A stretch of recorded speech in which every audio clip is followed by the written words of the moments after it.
Hello friends, welcome back to the channel. Imagine going on a work trip that was supposed to last only 8 days. You pack light, maybe 2 shirts, 1 jacket, nothing extra. Now imagine that 8-day trip turns into 286 days, almost 9.5 months stuck 350 kilometers above the Earth. This is not fiction. This actually happened to 2 real astronauts. And the strange part is, this was not some low-budget experiment gone wrong. This was a mission built by one of the biggest aerospace companies in the world, backed by NASA, watched by millions. Yet somehow, everything that could go sideways did go sideways. If you find this video interesting, do not forget to hit like and subscribe, because what you're about to hear gets more shocking as we go. On the 5th of June, 2024, at 10:52 in the morning, a spacecraft called Starliner lifted off from American soil. Inside it were 2 highly experienced astronauts, Commander Barry Wilmore and pilot Sunita Williams. Their mission looked simple on paper: fly to the International Space Station, run a few tests, come back home within a week. But nothing about this mission would go as planned. Both astronauts were seasoned professionals, not first-time flyers. They knew the risks involved in test flying a brand new spacecraft. But even they could not have predicted just how long this particular trip would actually stretch on for. This spacecraft was not built by NASA itself. It was built by a private company called Boeing. Yes, the same Boeing that manufactures passenger airplanes. And if you have followed the news lately, you already know Boeing's airplanes have had a rough few years. So when their spacecraft was the one carrying 2 human lives into orbit, people had every reason to be nervous. This particular flight was called the Boeing Crew Flight Test. It was the final exam before Starliner could be certified for regular missions. 27 hours after launch, at 1:34 in the afternoon, the spacecraft successfully docked with the International Space Station. Sunita Williams floated in with a huge smile on her face. It looked like a picture-perfect mission. This docking made Boeing only the 2nd private company in history to build and fly a human spacecraft into orbit. Before this, only SpaceX had achieved that feat. And, if we count nations, only 3 countries on this entire planet have ever managed to send humans into orbit on their own: Russia, the United States, and China. So this was genuinely a huge moment for private spaceflight, but the celebration did not last long. This mission was supposed to end in 8 days. The astronauts were expected home almost immediately. Instead, months passed, then more months, and these 2 astronauts remained stranded in space, far longer than anyone had planned for. Imagine telling your family you will be gone for a week, and then not being able to give them a proper return date for months on end. That uncertainty alone, on top of everything else, would be difficult for anyone to handle. Back on Earth, families waited. News channels kept running updates.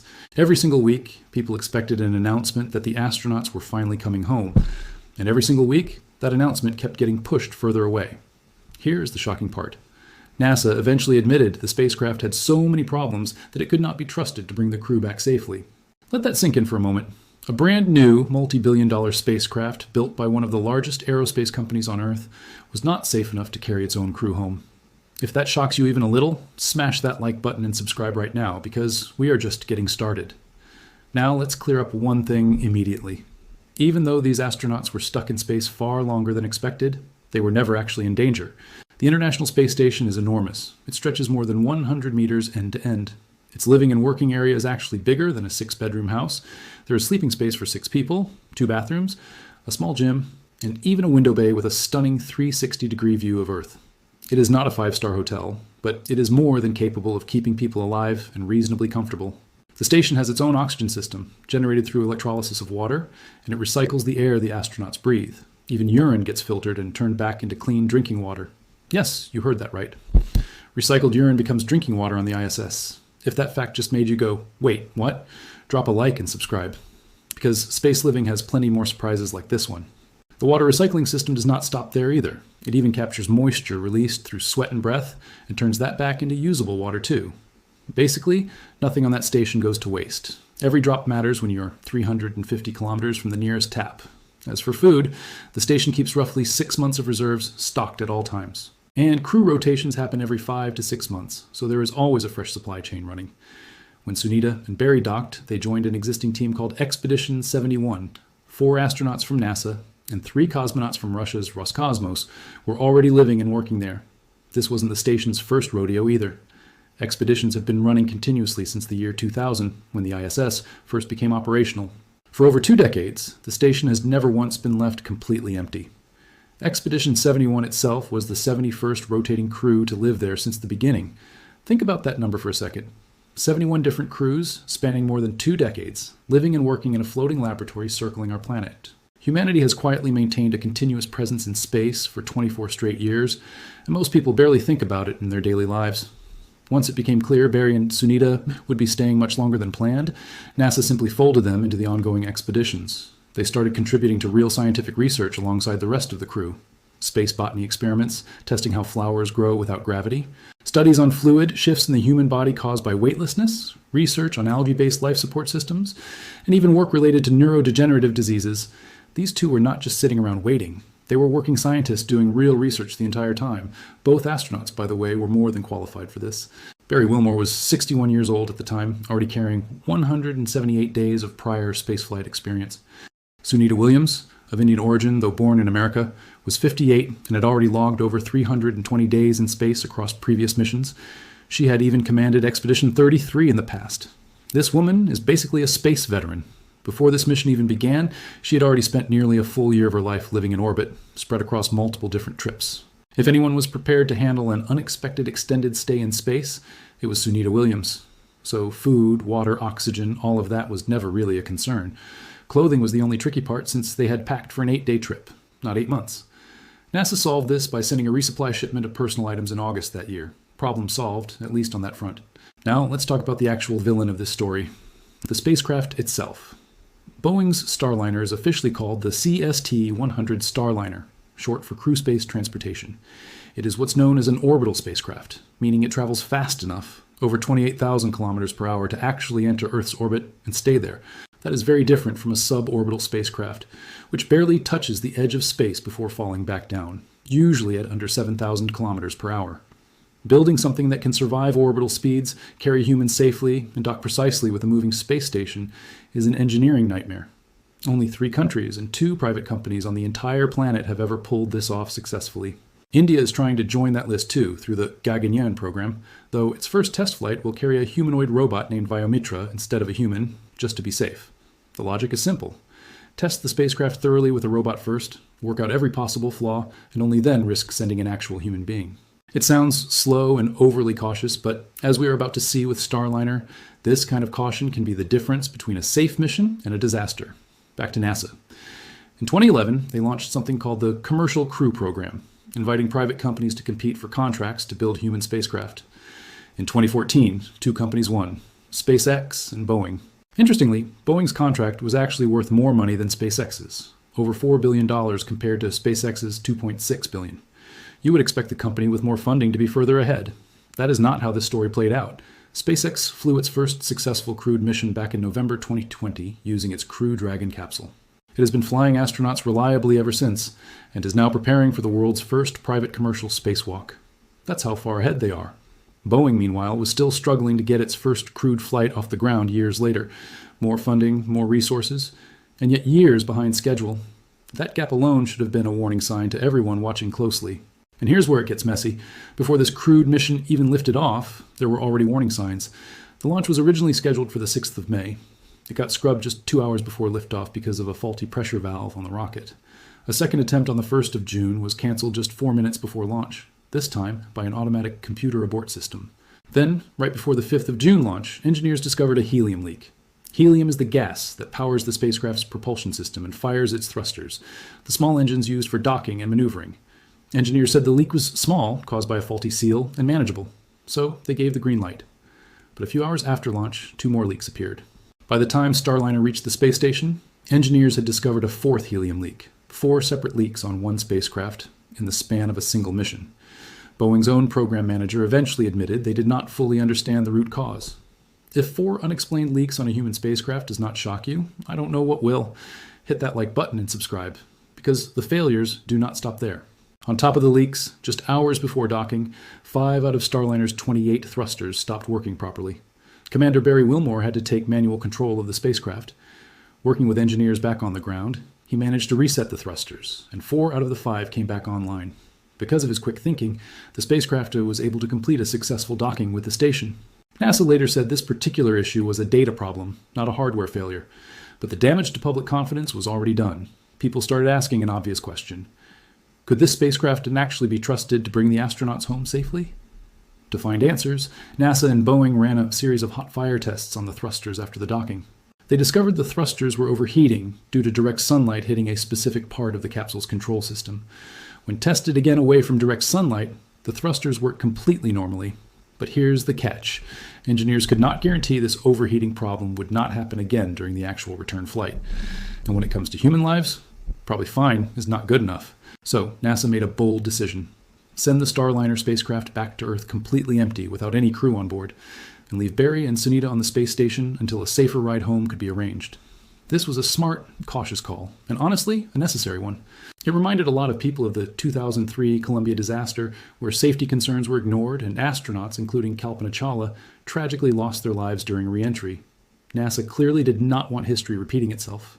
NASA ultimately decided to bring the astronauts home using SpaceX's Crew Dragon spacecraft instead, the same one that had already been flying safely for years.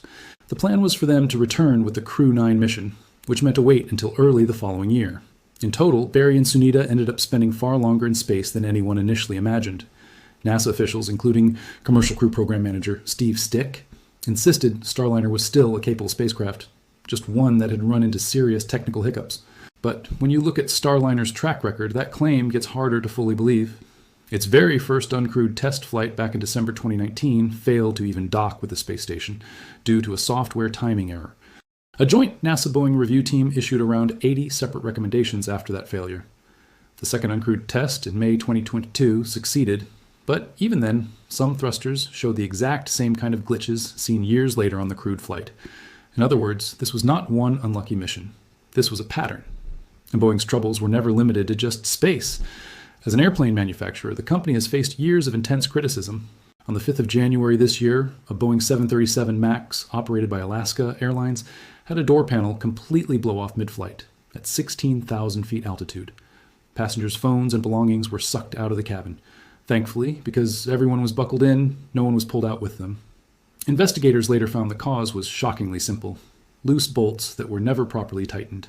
If a company can miss something as basic as loose bolts on a passenger airplane, it raises uncomfortable questions about quality control everywhere else in the company too.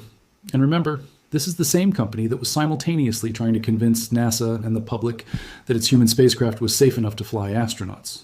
When basic manufacturing checks fail on something as routine as a commercial airplane, it becomes very hard to feel fully confident about far more complex spacecraft hardware.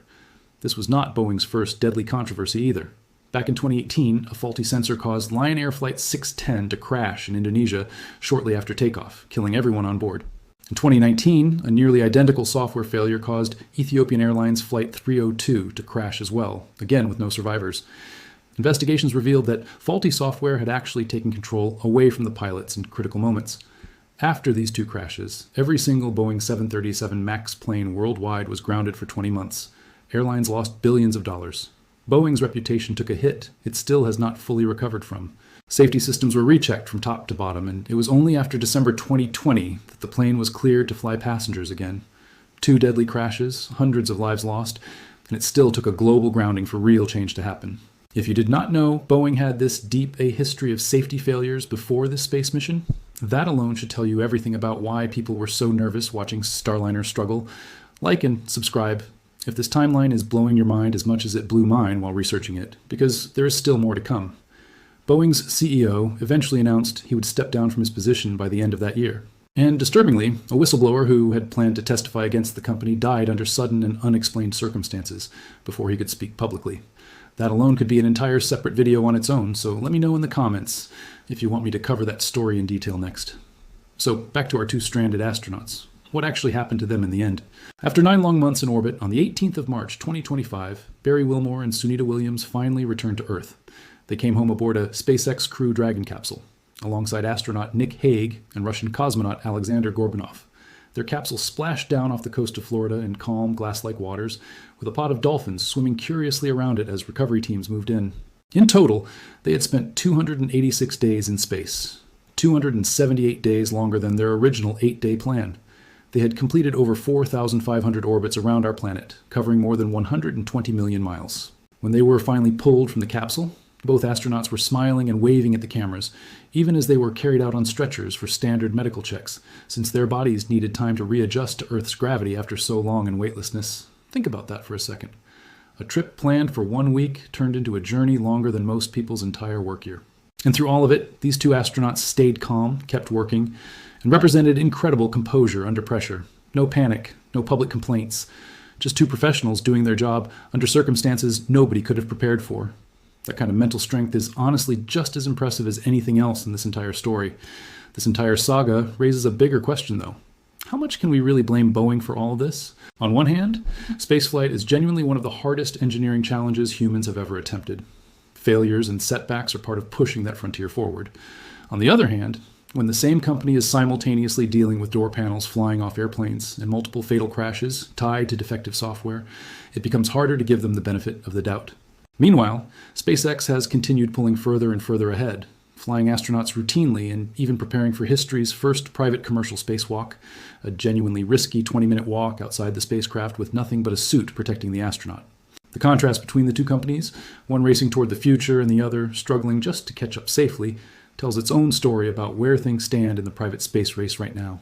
At the end of the day, this entire episode is a reminder of just how unforgiving space travel really is.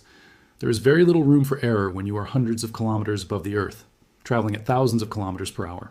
One small leak, one overheated thruster, one loose bolt, any of these things can turn a routine mission into a life or death situation. NASA, choosing caution over convenience, even if it meant leaving two astronauts stranded for months, was ultimately the right call. It might have been embarrassing for Boeing and inconvenient for the astronauts, but it kept everyone alive. And honestly, in an industry where the smallest mistake can be fatal, that outcome should count as a genuine success story, even if it did not feel that way at the time. If this deep dive into the Starliner disaster taught you something new today, that is exactly why this channel exists. Make sure you're subscribed with notifications turned on so you never miss the next story like this one. And if you genuinely enjoyed this video, smash that like button right now. It truly helps this channel grow. Let me know in the comments below what surprised you the most in this story. Was it the 9-month wait, the recycled drinking water, or Boeing's long history of safety issues? I read every single comment, so drop your thoughts down there. Thank you so much for watching all the way to the end. I will see you in the next video.